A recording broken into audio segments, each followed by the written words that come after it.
शिवशक्त्या युक्तो यदि भवति सक्तः प्रभवितुं न चेदेवं देवो न खलु कुशलः स्पन्दितुमपि।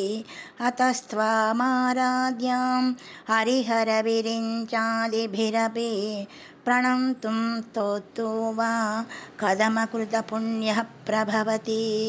तनेयां सम्पांसुं तव चरणपङ्केरुहभवं विरिञ्चिन् सञ्चिन्वन् विरजयति लोकानविकलं वहत्येन शौरिः कथमपि सहस्रेण शिरसां हरसंक्षुद्धयनं भजति भजितो धूळनविदम् अविज्ञानामन्तस्तिमिरमिहिरद्वीपनगरे जडानां चैतन्यस्तबकमकरन्दश्रुतिझरी दरिद्राणां चिन्तामणि गुणनिका जन्मजलदौ निमग्नानां दंष्ट्रा मुररिपुवराहस्य भवति।